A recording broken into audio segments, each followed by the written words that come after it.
Thank you. This is a holy week when religious believers across the nation will observe Passover, Good Friday, and Easter. Millions of Jewish families begin Passover at sundown tonight, a sacred, unbroken tradition that traces back to the ancient land of Egypt. And on Sunday, we celebrate our beautiful, wonderful Easter, which we all look forward to. And we're going to have many Easters together in churches in the future. We're getting closer. You see the numbers. We're getting much closer to getting our country back to the way it was.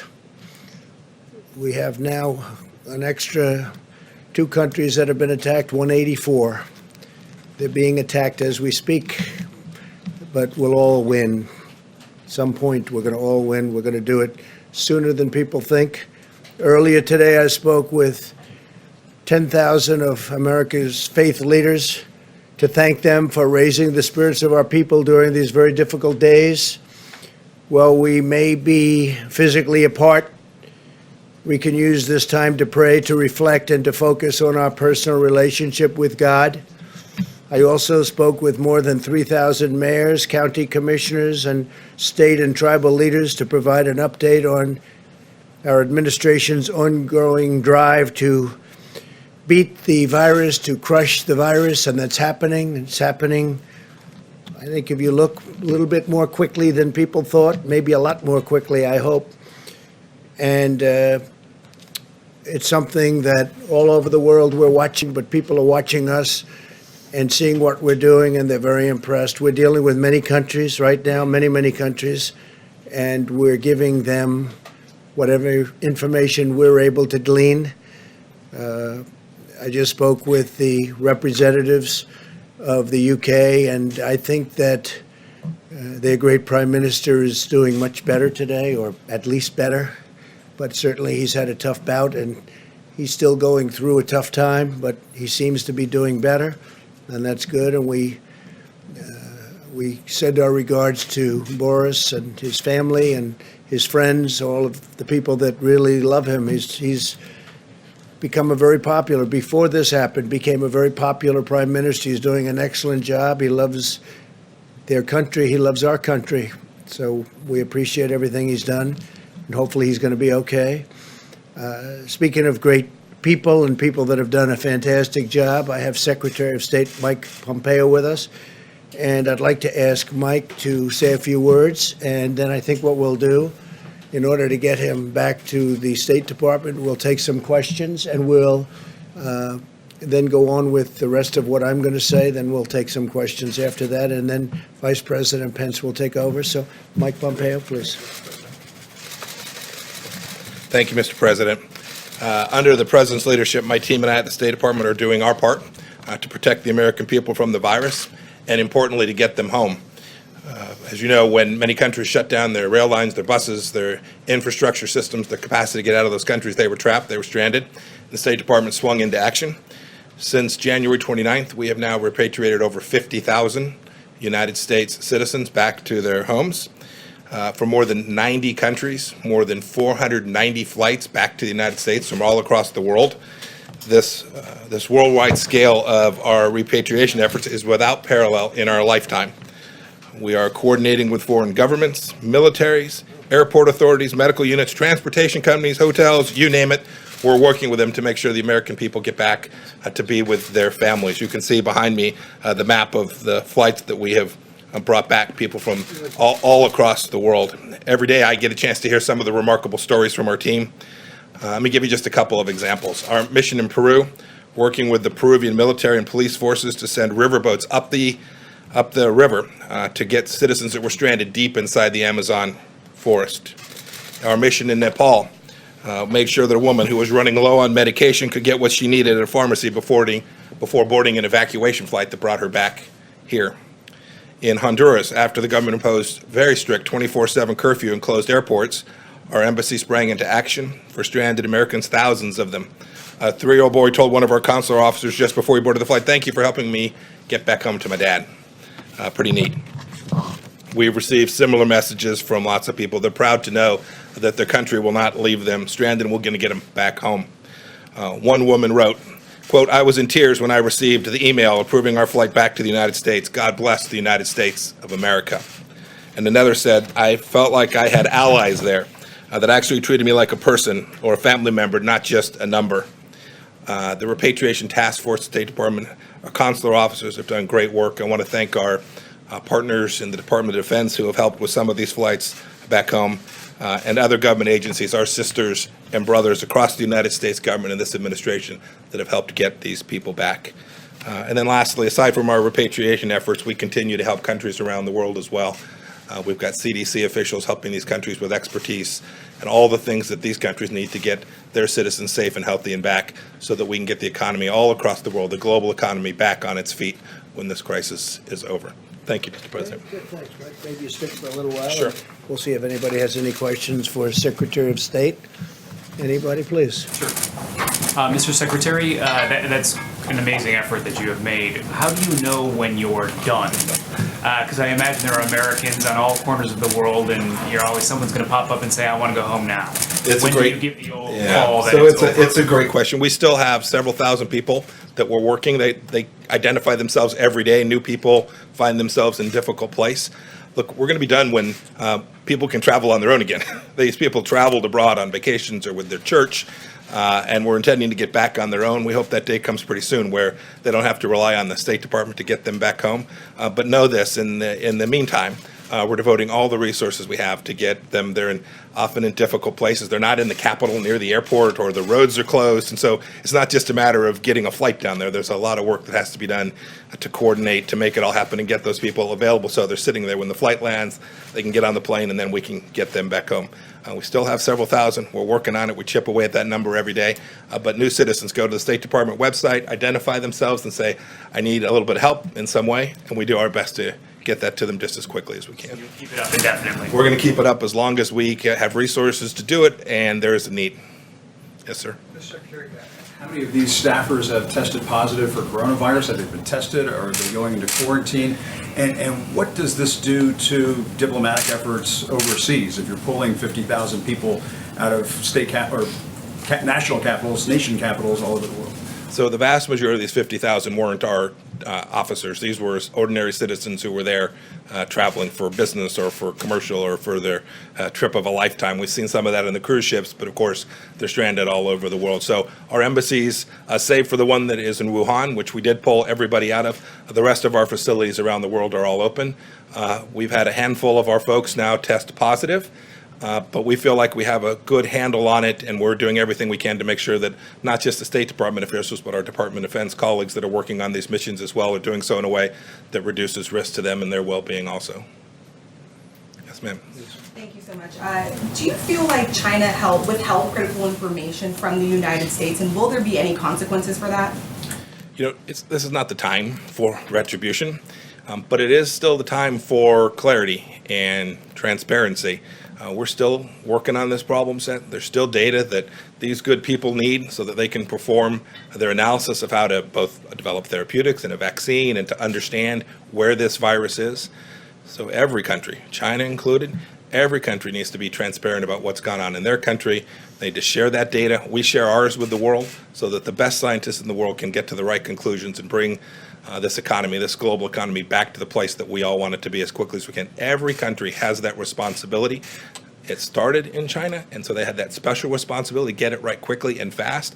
Ask every country as we move forward in the days and weeks ahead, make sure we share that. Do it right, do it well. When we do, we'll get this thing back on. Early on, should they have shared their data sooner with the United States? Every country has an obligation to share that information accurately, timely, completely, transparently, and thoroughly, just as quickly as they can gather it.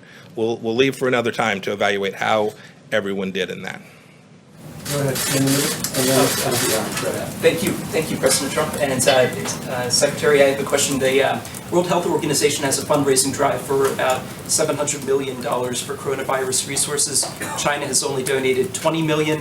The United States actually has donated less. So do you feel that China should be giving more to this World Health Organization effort? And could you comment on the U.S. donation? Do you want to say something, Mr. President? Well, you could just say we held. At this point, we're reevaluating our funding with respect to the World Health Organization. Now, this is very consistent with what President Trump said since the beginning of his campaign. organizations have to work. They have to deliver the outcomes for which they were intended.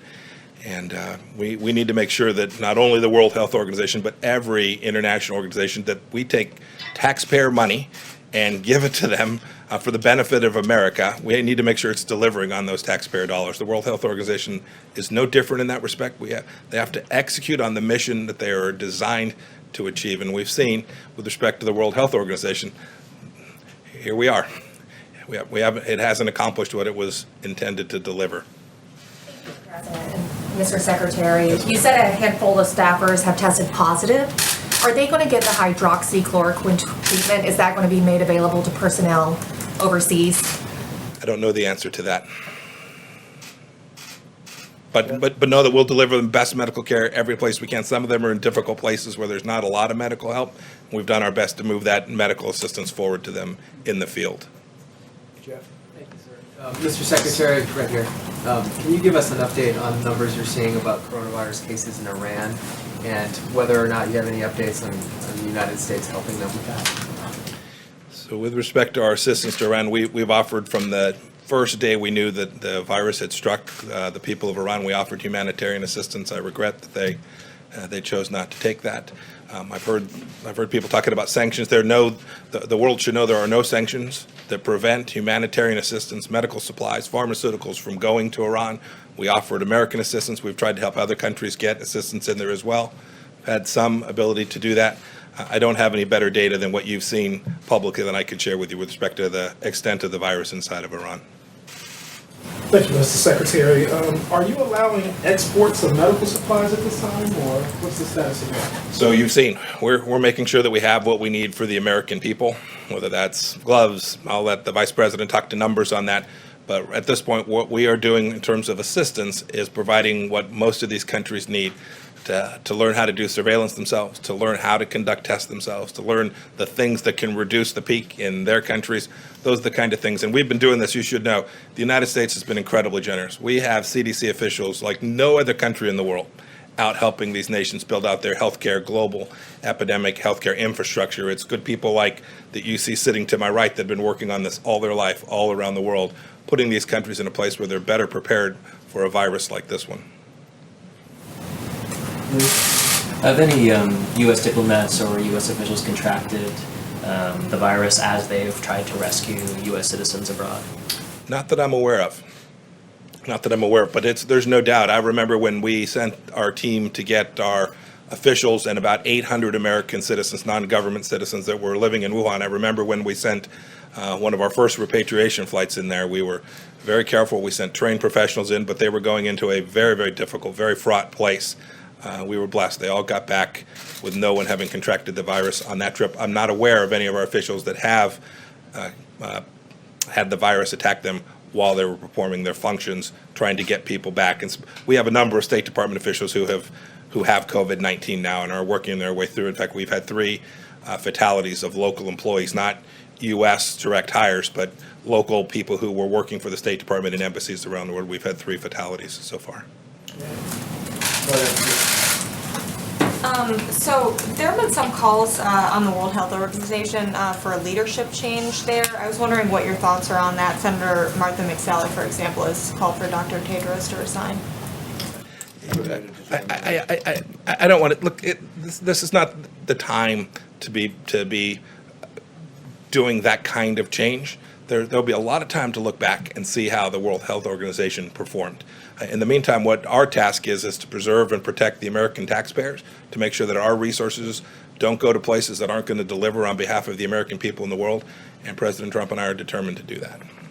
Okay, Just a quick follow-up. let's say that. Can we say that? Just a quick follow-up, sir, if I may, on China. He's a busy man. You said that China has a responsibility to get correct figures. How would you broadly characterize cooperation with China right now? There's lots of places we've been cooperating, right? They're providing us assistance where we need it. There are places on the ground now where we do have access to the data we need, and we're deeply appreciative of that.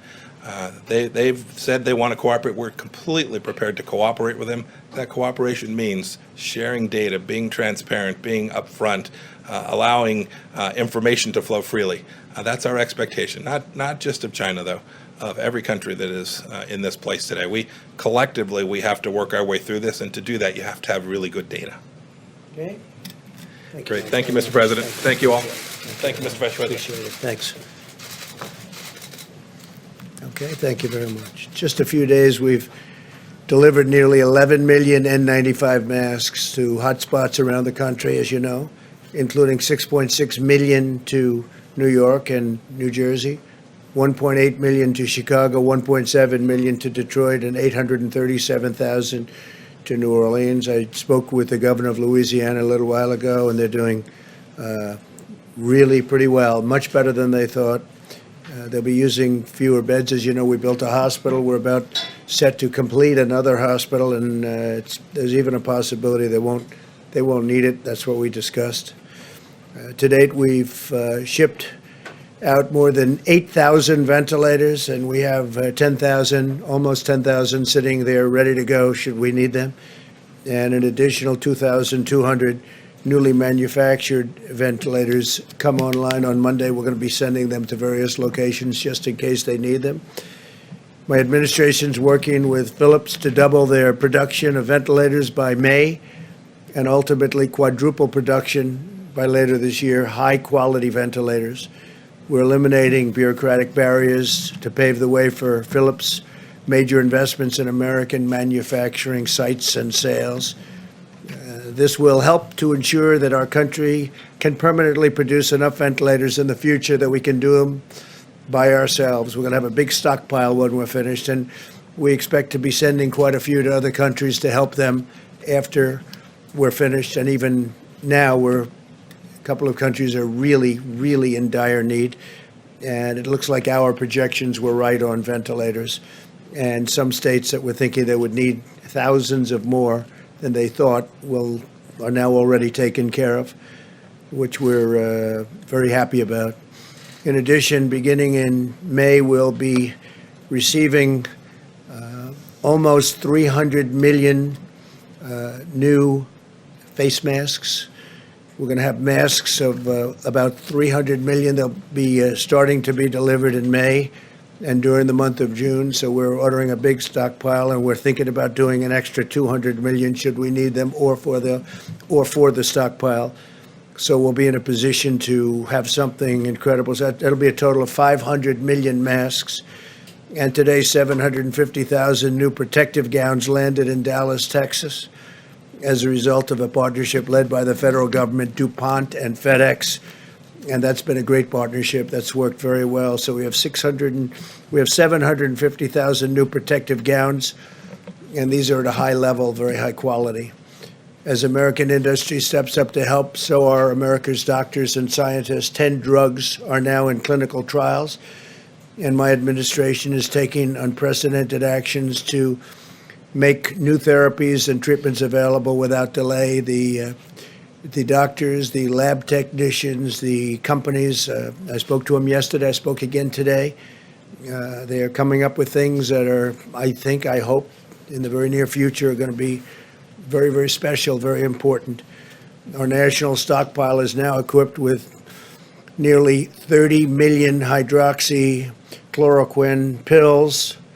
So we're up to about 30 million. We're distributing them by the millions. You read about State Representative Karen Whitsett, who I very much appreciate her going public, but she was, I think, very, very much helped by this pill. She saw what I was saying on television. She thought she was in very bad shape. I don't want to go further than that, but you see her story, you know her story. She's a highly respected state rep from Michigan, and I think she did a great service, what she's done. She's in terrific shape. She looks fantastic, and she was very generous with her statements. In addition, the zithromycin and zinc, they say zinc. You should add zinc. Now, it's all has to be recommended by doctors, physicians, but they say zinc. I want to throw that out there because that's where they seem to be having the best result. So you add the zinc and the zithromycin, and it's been we've had a lot of good stories, and we have almost 30 million doses. So we've got a lot. I want to thank Prime Minister Modi of India for allowing us to have what we requested from before the problem arose. And he was terrific. We'll remember it. Later today, the CDC will release further guidance to help ensure critical infrastructure workers can perform their jobs safely after potential exposure to the virus. And so they're working on that. The question was asked a little while ago about the World Health Organization. And as you know, they made a statement on January 14th, I guess it was, that there was no human-to-human transmission. Well, there was. They probably made that statement in the second or third week of December in addition, but they made it very powerfully on January 14th. And they criticized me very strongly when I said that we're going to shut down flights coming in from China, and especially from certain parts of China, but from China generally. We were criticized very badly. So last year, and for many years, hundreds of millions of dollars has been paid to the World Health Organization, hundreds of millions of dollars a year. And last year was $452 million, and China paid $42 million. Before that, it was $500 million, and China paid less than $40 million. And before that, it was similar numbers in the 400s, 300s, and sometimes even in the 500s of millions of dollars. And China would do proportionally just a small fraction of that number. And I think they have to get their priorities right. And their priorities are that everybody has to be treated properly, every country. And it doesn't seem that way, does it? It doesn't seem that way. So we're going to do study, investigation, and we're going to make a determination as to what we're doing. In the meantime, we're holding back. We want to say very unfair. So the United States, $452 million compared to $42 million. That's to the World Health Organization. That's not good. That's not good. Not fair. Not fair at all. And other countries, as you know, also gave very substantially less than the United States. And the World WHO, World Health, got it wrong. I mean, they got it very wrong. In many ways, they were wrong. They also minimized the threat very strongly, and not good. I want to take this opportunity to express the thanks of an extremely grateful nation to the Americans who go to work every day, especially in these critical industries in the midst of the pandemic, to care for and protect and feed American people, including medical personnel, law enforcement, first responders, food suppliers, sanitation workers.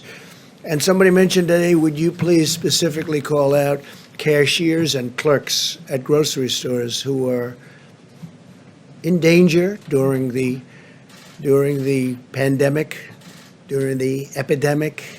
They're in danger. They're really in great danger.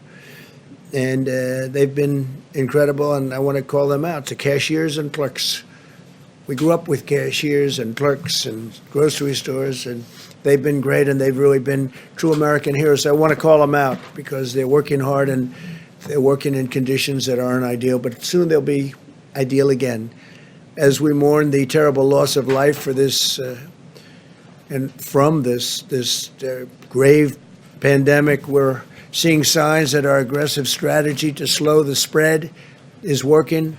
The number of new cases is stabilizing. The number of beds necessary in so many locations. I was watching this morning New York. I was watching Louisiana. You see what's going on. The numbers are changing, and they're changing rapidly, and soon we'll be over that curve. We'll be over that top, and we'll be headed in the right direction. I feel strongly about that. Some terrible days ahead, but we're going to have some wonderful days ahead. And we're going to get this behind us, this terrible thing behind us. Some people will never be able to forget if they had a loved one, if they had a great friend or a friend. But we're going to get it behind us. This is a tribute to the discipline and the devotion of the American people, what we've accomplished. If every American continues to strictly adhere to social distancing guidelines, we can defeat the invisible enemy and save countless lives, that we can do it much more quickly. We're hopefully heading toward a final stretch, the light at the end of the tunnel, as I was saying. As we continue to wage all-out medical war to defeat the virus, we're also fighting an economic war to ensure we can quickly turn to full financial strength. We have to get our country back. We have to get going. Everybody wants to get going. Yesterday, I asked Congress to provide an additional $250 billion to expand the incredibly successful Paycheck Protection Program. You've seen what's gone on there. It's incredible, actually, which is allowing our small businesses to keep employees on the payroll and get ready for the opening. Like a second opening to protect millions of American jobs. I'm asking Congress to pass additional funding for this program this week as soon as possible. And I think we have pretty good understanding with the Democrats. Hopefully it's going to be bipartisan. We do not have time for the partisan games, and we don't want that, the obstruction or totally unrelated agendas. We want to do this for the small businesses and the workers. And we can do a phase 4, and a phase 4 will be later. This will be an expansion of what we've already done because it's so successful. The $350 billion will be expanded by hopefully $250. And if you look at the kind of loans, thousands, tens of thousands of loans to small businesses, it's a great thing to see. It's turned out to be more successful and more productive than anybody would have thought. But Democrats and Republicans are coming together to get that job done. That's a very important job. In recent days and days ahead, we'll restore America's health and economic might, but also dimensions of our national strength will be brought together, I think we have a chance to be stronger than ever before. We've learned a lot. And we have tremendous stimulus now, and we're going for more. Hopefully we'll be doing an infrastructure bill so we can rebuild our roads and highways and bridges and tunnels and all of the things that we should be doing for our country. We're going to rebuild our country, not other countries where they don't even appreciate it. As our citizens persevere through this present challenge, we're renewing American unity, and we're replenishing American will, and we are witnessing new American valor each and every day. We see it every day. The daring and determination of our people in this crisis reminds us that no matter how hard it gets, no matter what obstacles we must overcome, Americans will keep on fighting to victory, and we will secure the glorious future that our citizens so richly deserve, especially after going through this nightmare, this evil beast. So we're getting very close, and hopefully it's on the other side, and it will end soon, and I think it will, and I just think that the people of this country are fantastic. So we'll take a few questions, and then Vice President will take over. Please, go ahead, please. Thank you so much, Mr. President. ABC is reporting that your intelligence committee was warning about the virus as early as November and produced a detailed report about the outbreak in China. When did you first learn about the intelligence, and could you have acted on it then? Well, when I learned about the gravity of it was sometime just prior to closing the country to China. And when we closed up the flights coming in from China and various other elements, and then, as you know, we closed up to Europe. So I don't know exactly, but I'd like to see the information. Yeah, please. President, a lot of Americans want to see businesses reopen, to Yeah, get back to so do work. I, more than anybody. So what specifically has to happen for you to feel that it is safe to reopen the country, and what is your plan to do that? Well, I think we can say that we have to be on that downside of that slope and heading to a very strong direction that this thing is gone. Now, we could do it in phases. We can go to some areas, which some areas are much less affected than others. But it would be nice to be able to open with a big bang and open up our country, or certainly most of our country, and I think we're going to do that soon. You look at what's happening. I would say we're ahead of schedule. Now, you hate to say it too loudly because all of a sudden things don't happen. But I think we will be sooner rather than later. But we'll be sitting down with the professionals. We'll be sitting down with many different people and making a determination. And those meetings will start taking place fairly soon. So you wouldn't do that until the health experts tell you it's safe to do it? Yeah, I would rely very heavily on them, yeah. Do you think, is there a system for monitoring and testing that you're looking at? that Yeah, will we're putting need in, that to be- yeah, we're putting in very heavy testing systems. We have the best testing systems. And again, don't forget, when we look at cases, I'm looking at some, I'm not going to insult anybody, I'm not going to insult any country, but I'm looking at countries that are showing less cases than us. That's testing. We're testing more than anybody. And you saw exponentially more than anybody by far. And our testing's become, I think it'll end up being a big strength. In fact, the other countries that the media talked about are now calling us for what are we doing and how are we doing it so quickly and where are we getting these tests, because our tests are really good now. They've been proven to be very accurate. Yes, please. Thank you, President Trump. Two quick questions. Yeah, sure. One on infrastructure. Members of your administration and members of Congress have pointed out the top paid federal employee, it's not the president, it's the head of the Tennessee Valley Authority, and he made $8 million last year. And It's ridiculous. I agree. It's ridiculous. I think it's the highest paid government. Long before I got here, you said Tennessee Valley Authority, right? Has to be the highest paid man in any government. Makes approximately $8 or $9 million. I don't know the gentleman, but he's got a heck of a job. He gets paid a lot of money. He's been there for a long while, hasn't he? This one actually is new, it came in April, but the previous Well, one. that's a separate, yeah, that's separate. But I'm talking about we just have some new people going on the board, I know. But as you know, that's a quasi-public agency. And whoever the head of the agency is, that person makes a lot of money. If I could ask my second question. Which is an amazing thing, right? And when we want them to do something, they're not there for us. That's not good. That's not good. The second They've been there question- for a long time. That's been a story for a long time. And I assume that you would support reducing that salary as part of the infrastructure bill. Yeah, reducing it by a lot. Thank you. And my other question That'd be is. the greatest job in the history of government, almost. Certainly if you're into money. Tennessee Valley Authority, that's right. Go ahead. So I've been waiting for somebody to ask me about that. It's been bothering me for a long time, too. Go ahead.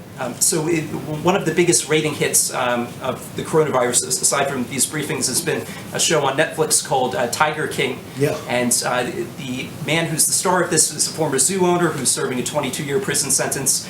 He's asking you for a pardon, saying he was unfairly convicted. Your son yesterday jokingly said that he was going to advocate for it, and I was wondering if you've seen the show and if you have any thoughts on pardoning Joe Exotic. Which son? It must be Don. I had a feeling it was Don. Is that what he said? I don't know. I know nothing about it. He has 22 years for what? What did he do? He allegedly hired someone to murder an animal rights activist, but he said that he didn't do that, and he was. Do you think he didn't do it? Are you on his side? Well, Are I'm a reporter, I you shouldn't take recommending sides. a pardon? No, I'm not advocating As a anything. reporter, you're not allowed to do that. You'd be criticized by these. Would you recommend a pardon? I'm not weighing in on Tiger I don't King. think you would. I don't think you would. Go ahead. You have a question? like Joe Exotic. I'll take a look. Is that Joe Exotic? That's Joe Exotic. Let me get back to Go ahead. the coronavirus if I can, Mr. President. Yeah. Last week, your top experts were saying that we should expect 100,000 to 240,000 deaths in this country. You've been talking about how it looks like maybe things are plateauing. Are these numbers now being revised downward? I know you don't want people to stop social distancing and that sort of thing, but what can you tell us about the numbers? Are they being revised? My impression, Jim, is those were the numbers that were set, and they were set as an expectation from quite a while ago. I think we're just doing much better than those numbers. If either of you would like to talk about that, it's a fair question. You want to come up, Deborah? I know Dr. Redfield said something about it too. Yeah, so I think many of you have done the analysis of the same models that we utilized. And if you do the models of the models, you end up with that range.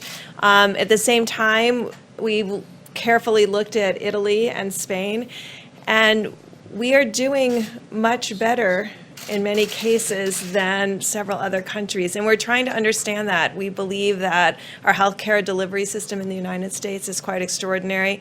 I know many of you are watching the Act Now model and the IHME model and they have consistently decreased the mortality from over almost 90,000 or 86,000 down to 81,000 and now down to 61,000. That is modeled on what America is doing. That's what's happening. And I think what has been so remarkable, I think, to those of us who have been in the science fields for so long is how important behavioral change is and how amazing Americans are in adapting to and following through on these behavioral changes. And that's what's changing the rate of new cases, and that's what will change the mortality going forward, because now we're into the time period of full mitigation that should be reflected within the coming weeks of decreasing mortality. I mean, that's what we really hope to see. We are impressed by the American people, and I think models are models. I've always worked on validating. I spent my life validating models all over the world, and that's why we do surveys and surveillance, and we make sure that what we think is right is right. I think this will change how people look at respiratory diseases, because it will change what is possible when the globe, and particularly the American people, do this level of mitigation. And I think, as I talked about yesterday, we are still in awe, really, of the American people's strength in this and following through. If I could just ask Mr. President. Yeah, I'm going to do that. I'm going to ask Bob to come up just for a second. Director, I think that's it. They have done, everybody has done, everybody a great job. So those were original projections, and we don't want to say anything about beating it yet, but I think we will have a very good chance to beat them very substantially. Bob, please. Thank you, Mr. President. I just want to add to what Ambassador Burke said. I mean, this is a consequence of the commitment of the American people. You know, a lot of us have always had challenges changing behavior, whether if it's exercising regularly or different habits with smoking. When it affects us, what's been remarkable to watch here is how the American public has changed their behavior when it protects the vulnerable. I think that's really what I'm so proud to see. Mr. President, just a follow-up on something from yesterday and a quick just yes or no question. Yesterday you said you had not seen Peter Navarro's memo on coronavirus back in January, February 23rd. Were you ever briefed on those memos? Did you ever discuss those memos with anybody? I don't remember that. I've now seen the memo. I saw it. It was, Peter sends a lot of memos. I didn't see the memo. As you know, World Health was saying that was not correct because at the time they called it wrong. But I didn't see the memo, but I acted as quickly as people were shocked that I acted so quickly, and everybody thought I was wrong because I did act so quickly, as you know, with respect to closing the borders, with respect not only to China, but with Europe. I closed the borders, and I think that was very important. But no, I didn't see the memo at the time, but I have seen it since. Yeah, please. One other Wait a quick minute, question. Jim, let me do a couple of others. We'll go back. The head of the World Health Organization today warned against politicizing. I agree with that. And he said that consequence of this politicization could actually create more body bags. It's a pretty vivid image. I mean, what do you believe the consequences of the U.S. pulling out its funding of the WHO? Well, I think when you say more body bags, I think we would have done, and he would have been much better serving the people that he's supposed to serve if they gave a correct analysis. I mean, everything was, I said, China-centric. Everything was going to be fine, no human to human, keep the borders open. He wanted me to keep the borders open. I closed the borders despite him, and that was a hard decision to make at the time. We were all together. We made a decision against the World Health Organization. So when he says politicizing, he's politicizing. That shouldn't be. But look, we spend $450 billion, $452 billion, almost $500 billion last year, hundreds of billions in previous years. And they got to do better than that. They got to do better. When you talk about politics, I can't believe he's talking about politics when look at the relationship they have to China. So China spends $42 million, we spend $450 million, and everything seems to be China's way. That's not right. It's not fair to us, and honestly, it's not fair to the world. Okay, question in the back? Yeah. Thank you, Mr. President. There's breaking news today and a couple of reports from a couple different outlets that Jared Kushner's team is seeking to create a national coronavirus database, a tracking system for patients who've been diagnosed. Now, his spokesperson said that that's not true. Yeah, it's not. I have never heard about it. Doesn't sound like a bad idea, actually, but I have not heard about that. Be okay with it if it. I don't know if I'd be okay, I have to see it, but it sounds very scientific, and it sounds like it could be good based on tracking, but it also has to do with rights and lots of different constitutional questions. I have not heard that at all. So some people are concerned it would be like the post 9/11 Patriot Act, that it ultimately led to the FISA abuse. Are you concerned about FISA abuse, that? of which I was the one abused, and a couple of other people, in all fairness. No, I don't know anything about it. I haven't heard it. I mean, I'll speak to them. I don't think so. They would have told me. I would have known about it.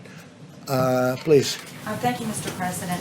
The Nevada delegation is unhappy because smaller casinos and businesses that make profit In Nevada. from gaming in Nevada found out they're not eligible for the CARES Act PPP money. Is this, and I talked to one member who said You gaming. mean because of the number of employees? Because of the number of And employees. yet they're small business. And they thought gaming would not be treated any differently than any other business with this. Was this an Well, I oversight? could look at that. I could look. It's a great state, and I will take a look at that strongly. Are you talking only the smaller casinos? Yeah, I'll take a look at that. Fine. I don't mind that. Please. Yeah, we'll take a look. Yeah, we haven't heard. Nobody's told me about it, but I'll look at it. It's a great state. They do a great job, so I'm going to look at it very strongly. I understand what they mean. Please. Thank you, Mr. President. In terms of the economy, what if you urge Americans to go back to work and they don't listen to you? Would you leave that up to the governors, to businesses, to citizens to decide when it's safe to stop social distancing? Well, when you say they don't listen, I think they're going to listen. They want to go back. Everybody wants. They're going stir crazy. They've been in those houses and those apartments, and they're built. I mean, they've really been. They've done a great job. Again, when you look, the question was just asked about, about how are we doing compared to projections. Those were just original projections. The big projection being 2.2 million people would die if we did nothing. That was another decision we made. Close it up. That was a big decision that we made. Two very smart people walked into my office and they said, listen, these are your alternatives. And that was a projection of, I guess, 1.5 to 2.2 million people would die if we didn't close it up. It's a lot of people. So if we do a number that's tremendously smaller than that, now if we did close it up, the numbers got to 100 to 220 million people. So if we can stay substantially under the 100, which was the original projection, I think we all did a very good job, even though it's a lot of people. Say it? Do you think we'll be on track for that by May 1st? Well, right now, we're doing well in terms of the numbers. I can't tell you in terms of the date. We don't want to go down, and then we can start going up if we're not careful. So we have to be careful. As far as distancing, social distancing, and other things, certainly for a while, at some point that's going away. We'll be able to sit next to each other and everything like we have all our lives. This is a very unique thing. This has not happened, anything like this of this magnitude, since 1917, 1918, the great pandemic. That was something. But people want to sit next to each other at restaurants. They want to sit next to each other like normal at a football game, baseball game, basketball game, hockey game. No, we want to go back to life. Now, the first period of time, maybe we'll go a little bit slower, and maybe we'll be talking about distancing. But at some point, we expect to be back like it was before. And hopefully it'll never happen. Hopefully it will. If it does happen, it's going to be in 100 years from now. The last one, 1917.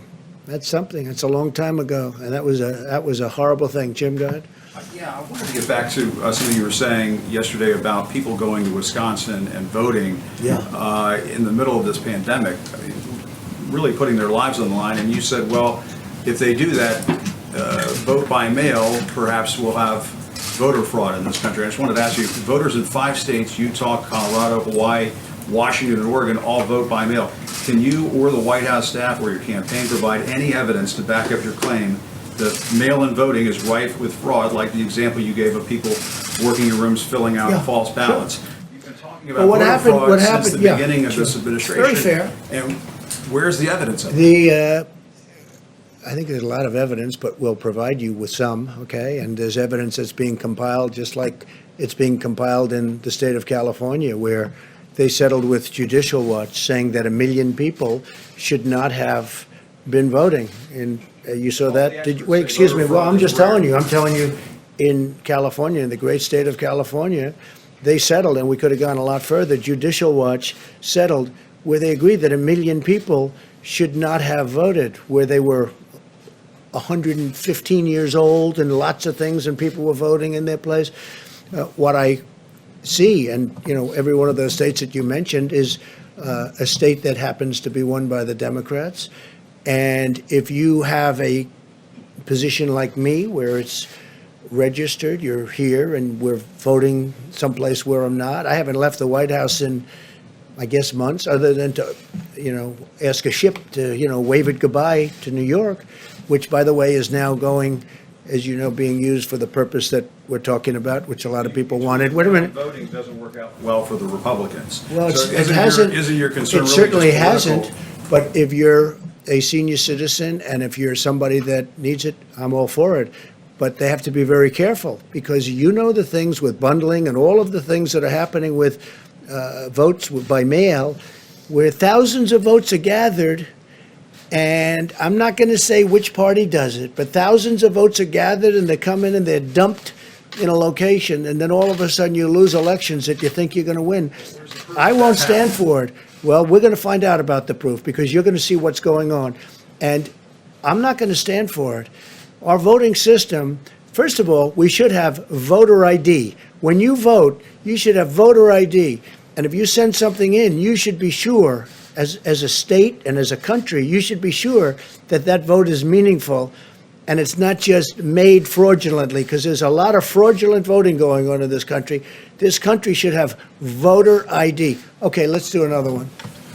Go, please. Mr. President, Thank you. the only way that we can track these millions of doses of hydroxychloroquine that are being distributed across the country Yeah. is through the eHealth data system. How systematically is your task force watching this? Well, I think it's very systematic, yeah. We're distributing the hydroxy all through the country. It's being distributed in large amounts. We have it coming in now. We were up to 29 million doses, then we went to 30 million doses. But we have it coming in all throughout the country, and much of it's being distributed. In fact, it'll start going down what we have in our stockpile. And again, it's had, I hope it works. Again, I'm not a doctor, as you possibly have found out. I'm not a doctor, but I'm a person with common sense. And we've had some very good results over the course, including a woman who just reported it 2 days ago. Yes. Through the eHealth data system, are they? I think no. We're looking to provide it in many different ways. In many ways, in certain instances, we've been asked. In the case of Michigan, we've been asked who the governor of Michigan would like to. I think she's become a big fan of it as a medication, as something that's going to help with this horrible virus. And we're delivering it to the governments of various states when they ask. So certain states are asking, certain governments are asking, and we're delivering it directly to the government. Yeah, please, go ahead. Thank you very much, Mr. President. We know many people around the world are paying close attention to this Yes. press conference. So Yes. on behalf of Good. Where are you foreign from? media, Where are you from? I'm from Taiwan. Good. Yes. On behalf of Foreign Media Group, I'd like to ask you 2 questions. First question is that the French President Macron called Iranian President Rouhani and say that Europe has started to ship the medical goods to Iran. Will you consider Medical goods? Yes. That doesn't bother me. Yeah. So will you If think? they're sending medical goods to Iran, it doesn't bother me. No. Okay. Okay? Yeah. So the other question is that the world also paying attention to the U.S. election. So we are also we know that Bernie Sanders has dropped out I today. did see that today. Yeah. Well, he didn't really drop out. He didn't really. What about his delegates? I mean, he said he's going to keep his delegates, and which is sort of interesting. He's going to keep his delegates, and he'd like to get more. Now, is he dropping out or not? That's not dropping out. When you keep your delegates and then you want more delegates before you get to the convention, that's a weird deal going on there. I don't know what's happening. And I don't know why President Obama hasn't supported Joe Biden a long time ago. There's something he feels is wrong. why isn't, he'll come out, I'm sure he's got to come out at some point, because he certainly doesn't want to see me for 4 more years. We're not, we think a little bit differently. You know what? I'll tell you, it does amaze me that President Obama hasn't supported Sleepy Joe. It just hasn't happened. When's it going to happen? When is it going to happen? Why isn't he? He knows something that you don't know, that I think I know, but you don't know. So it'll be interesting. But with Bernie, I saw his standard fare today. I watched. And I hope that a lot of Bernie Sanders people, just like they did last time, we got a tremendous percentage of Bernie people. And I think they voted for me largely because of trade, because Bernie and I agree on trade. We agree that the United States has been ripped off by virtually every country they do business with. The difference is I've done a lot about it, and I'm doing more about it. And we've made incredible trade deals, including USMCA, the deal with China, and then all of a sudden that gets disturbed by this virus situation. But China has to spend almost $250 billion on purchasing our products, $40 to $50 billion with our farmers. And the Bernie Sanders people are big believers on what I'm saying on trade, and I got a lot of them in the last election that surprised people, but it didn't surprise me. No, those are great people. They're great people. But I just, look, I'm looking at Bernie Sanders. I watched this morning, and I said, what is that all about? Mike, you saw that, the delegates. He's not giving up his delegates. He's keeping them, and he said he wants to get more of them. And I think he's doing it to negotiate, I assume, but I don't know. That's a hard thing to do. Yeah, Jeff, go ahead. Mr. President, OPEC is meeting with Russia tomorrow and some other countries to discuss oil prices. Yeah. Oil prices are at $23 a barrel. Oh, that's good. Finally, somebody knows something when they ask a question. What is your message to them ahead of their meeting tomorrow? Will the U.S. consider a coordinated cut of production here? I don't think, look, we already cut. You know, we're like very market oriented. If you look at Texas, and if you look at North Dakota, and if you look at some of our states that do this very well, they've already cut way back. You know, they cut back automatically. But in the case of Russia, in the case of Saudi Arabia, they increased production at a time when you didn't need it, and then they got hit by the virus, which knocked out 40% of the market, and now they're flooded with oil. Look, I just say this. You have 2 countries that are getting hurt very badly. Russia's getting hurt. That's their primary source. And Saudi Arabia, that's definitely their primary source. And it doesn't make sense that they flooded the market for whatever reason they did that for themselves. It's an argument that they had. And I think they'll straighten it out. A lot of progress has been made over the last week. And it'll be interesting to see what comes out of OPEC tomorrow. But OPEC, obviously, for many years I used to think OPEC was very unfair. I hated OPEC. You want to know the truth? I hated it because it was a fix. But somewhere along the line, that broke down, and it went the opposite way. And we have a tremendously powerful energy industry in this country now, #1 in the world, and I don't want those jobs being lost, okay? What will you do, just one follow-up to that, sir, what will you do if they don't end up cutting We'll tomorrow? see. I mean, I have a lot of options, please. Got a lot of good options, Jeff. Beauties. I might like it even more. Now you'll watch. Let's see what happens. Hopefully they can make a deal. Let's go. Thank you, Mr. President. Clearly, Americans are getting very anxious to go back to work. I You're agree. sounding optimistic. Including me. Still very vague. Now that the IMHE model specifically has been adjusted down to 61,000, when are we going to open back up? Can you give us a better date? Is it going to be April 30th, May 1st? You said adjusted back down 61,000. What was adjusted back down? The IMHE model, the one that originally predicted like between 100 and Yeah, go 200,000. ahead. Well, it's still a big number, right? 61, right? That's a big number. Go ahead. But can you give us a more specific date? Will it be Well, I don't April wanna do that. 30th, Look, May 1st? I had a date, and I thought it was a very aspirational date. It's turning out to be very interesting because a lot of good things are happening by Easter.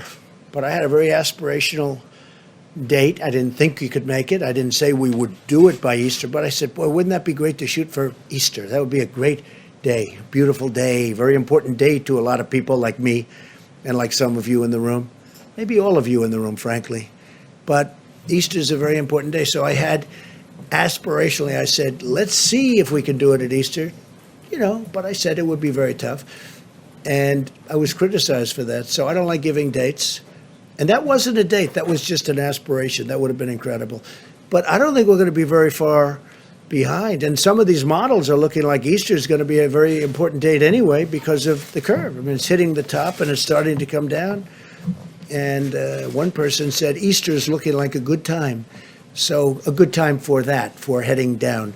So we'll see what happens. Look, there's no reason to do that. We have a lot of good things happening. When I spoke to the governor of Louisiana today, he said, Tony, they need far less beds than they need. I said, well, good, because we're building 1,000-room additional. We built them 1,000 beds, and now we're building another 1,000. And I said, listen, is there a way that we don't build? I don't want to build them if they don't need them. In New York, the Javits isn't too heavily used. It's ready to go. 2,900 beds. Plus, we now have the ship set for COVID if they want to use it, and we're using it for Governor Murphy in New Jersey.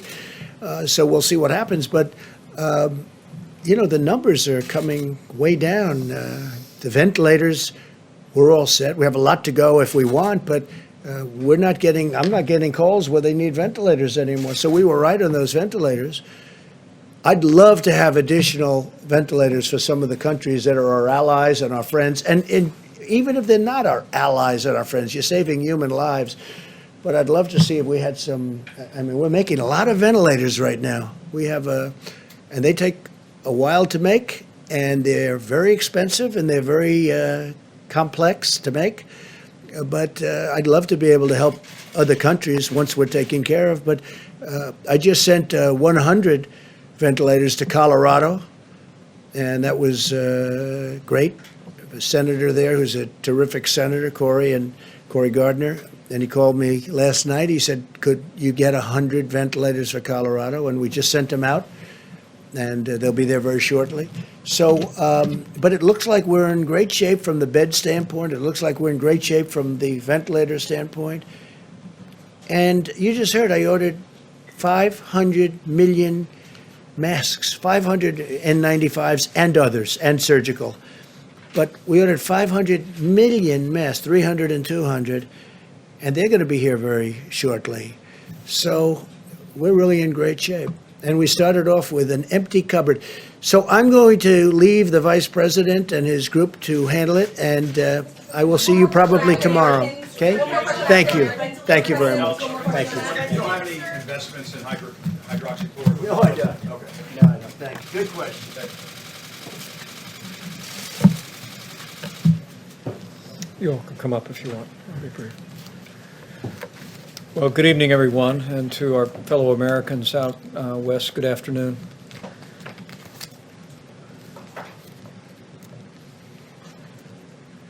We find ourselves in the midst of a very tough week for Americans in areas most impacted by the coronavirus, the New York City area, New Jersey, Louisiana.